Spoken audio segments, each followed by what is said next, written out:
बागेश्वर सरकार से मिलने के लिए पदयात्रा कर रही शिवरंजनी ने चौंकाने वाला खुलासा किया है। शिवरंजनी ने कहा है कि वह बागेश्वर धाम में क्या होता है यह महाराज जी को नहीं पता, मैं इस पर कभी कुछ नहीं बोलूंगी। नमस्कार, मैं हूं समंदर सिंह राजपूत और आप मेरे साथ देख रहे हैं समंदर अलर्ट। गंगोत्री से पदयात्रा करते हुए शिवरंजनी ने छतरपुर पहुंची। तबीयत खराब होने की वजह से वह छतरपुर में रुकी हुई थी। छतरपुर से बागेश्वर धाम की दूरी 35 किलोमीटर थी। बागेश्वर धाम पहुंचकर 16 जून को शिवरंजनी ने अपने आने का मतलब का खुलासा करने वाली थी। वहाँ उसके लिए निकल गई थी और छतरपुर पहुंच गई थी, लेकिन पंडित धीरेन्द्र कृष्ण शास्त्री एकांतवास पर चले गए थे। ऐसे में बागेश्वर सरकार से मुलाकात की संभावना कम ही है। शिवरंजनी ने एक चैनल को दिए इंटरव्यू में बाबा के सेवादारों के राज के बारे में बात की है। साथ ही बोली कि मैं इस पर कभी अपना मुंह नहीं खोलूंगी, इससे धाम की बदनामी होगी।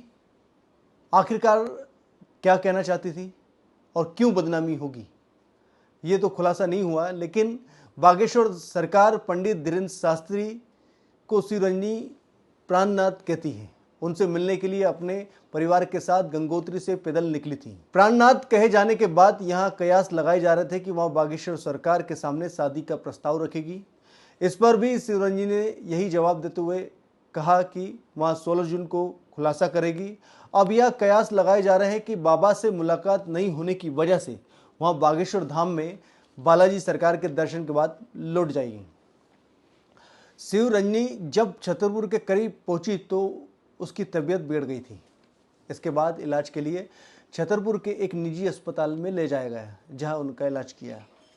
वहीं शिवरंजनी ने बागेश्वर सरकार के साथ शादी की बात पर कहा कि मैंने कहीं भी शादी की बात नहीं की थी। सोशल मीडिया पर आधी अधूरी वीडियो पोस्ट किया जा रहा है, उनमें मेरी व्यक्तिगत आस्था है। मैं उनसे शादी के लिए जा रही हूँ, यह बात मैंने कभी नहीं कही, ऐसा शिवरंजनी ने कहा है। शिवरंजनी ने बागेश्वर धाम पहुंचने से पहले पंडित धीरेन्द्र कृष्ण शास्त्री एकांतवास चले गए। इस पर शिवरंजनी ने कहा कि इसे मेरे यहाँ आने से कतई नहीं जोड़े, यह मेरा व्यक्तिगत फैसला है। शहर के कोलाहल से उन्हें अलग जाना भी उनका व्यक्तिगत मैटर है। सोशल मीडिया पर एक वीडियो वायरल हो रहा था जिसमें शिवरंजनी कार से चल रही थी। यह वीडियो भी काफी वायरल हुआ। इस पर सफाई देते हुए उसने कहा कि यह वीडियो छतरपुर का है। मैं जब बीमार पड़ गई थी तब डॉक्टर ने मुझे पैदल चलने से मना किया था। अस्पताल जाने के दौरान का यह वीडियो है, ऐसा उसने कहा है। साथ ही शिवरंजनी ने कहा है कि पंडित धीरेन्द्र कृष्ण शास्त्री के बागेश्वर धाम में असल में क्या होता है यह महाराज जी को नहीं पता है।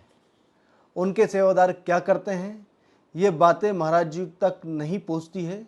शिवरंजनी ने यह भी कहा है कि बागेश्वर धाम में हमारे साथ जो कुछ भी हुआ है उसके हम साक्ष्य हैं, साथ ही बालाजी सरकार साक्ष्य हैं।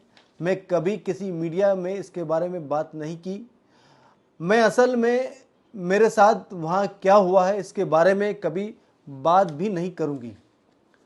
उन्होंने कहा कि बालाजी सरकार सब जानते हैं, मेरे साथ वहाँ क्या हुआ था ये भी बता दूंगी और आप लोग कवरेज भी देंगे।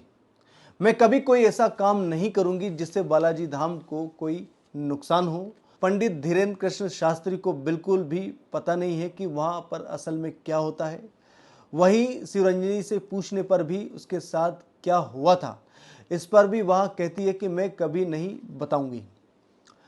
महाराज जी अंतर्यामी है, उन्हें पता होगा कि बागेश्वर धाम में मेरे साथ क्या हुआ है और क्या हुआ था।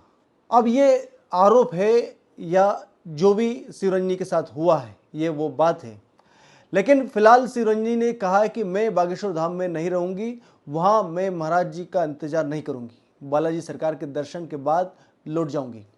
फिलहाल जो कुछ भी है सेवादारों पर शिवरंजनी ने आरोप लगाए हैं, क्या उनकी बात है, क्या उनको परेशानी थी छतरपुर पहुंचने के बाद, ये तो उसका खुलासा नहीं हुआ।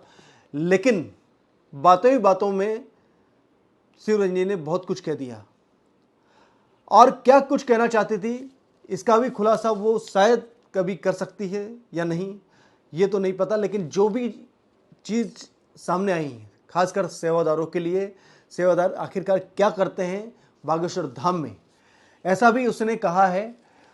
आखिरकार क्या ऐसी वजह रही होगी जो शिवरंजनी को ऐसा कहना पड़ा। आज के लिए फिलहाल इतना ही, फिर मिलेंगे ऐसी खबरों के साथ। नमस्कार।